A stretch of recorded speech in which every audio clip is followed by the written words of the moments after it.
وهاجر قصة لو يقانو قصة صاحب الرمانة ننكي رمانة لها حديث كاسوها وري الحاكم وهؤلاء هي ننثر reer bani Israa'iil ka mid ah ayaa Ilaahay subxaanahu wa ta'aala umrigiisa uu aad u dheereeyay oo uu nooleysiyay 500 sano 500 oo sanadood Ilaahay subxaanahu wa ta'aala cibaadadiisa iyo salaad buu ku dhex jiray maalin kasta Ilaahay wuxuu uga soo saarahayay geed rummaan ah ayuu hal rummaan uga soo saarahayay markaas buu halkaas rummaan cunahayay maalin kasta markuu halkaa rummaan cuno ayuu isu taagahayay salaad 500 oo sanadood sidaas ayuu u dhaqmahayay markaasuu Ilaahay wuxuu weydiistay markii uu ajashiisu dhammaato oo Ilaahay uu ruuxiisa qaadahayo in uu ruuxiisa qaado isagoo sujuudsan oo uusan dhulkana ku sii dayn oo uu ka xifdiyo inuu dhulku cuno jirkiisa ilaa yawm alqiyaama laga soo saaro isagoo jirkiisii ishaysto oo sujuud ku jira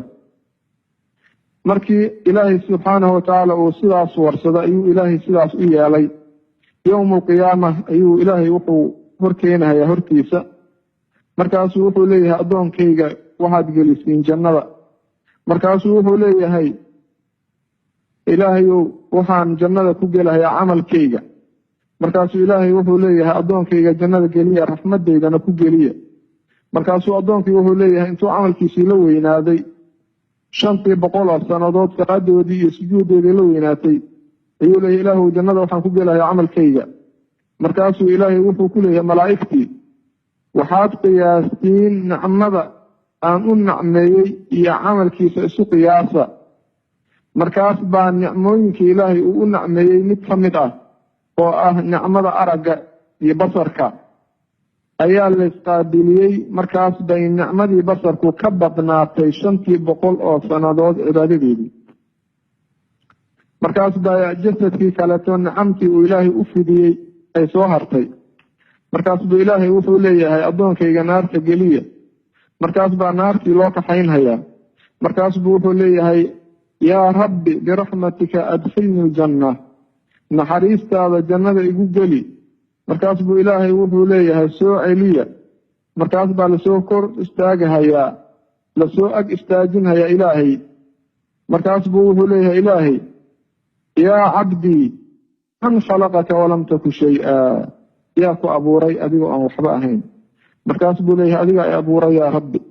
markaas buu leeyahay yaa 500 oo sanadood cibaadadooda awood kuu siiyey markaas buu leeyahay yaa rabbi adiga ayaa awood ii siiyey markaas buu leeyahay yaa ku dhex dejiyey bad dhexdeed oo jabal kaaga soo saaray oo jabalkaasna biyo macaan kaaga soo saaray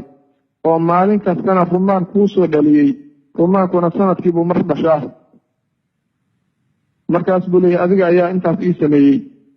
markaas buu leeyahay waxaad i weydiisatay adigoo sujuudsan inaan kuu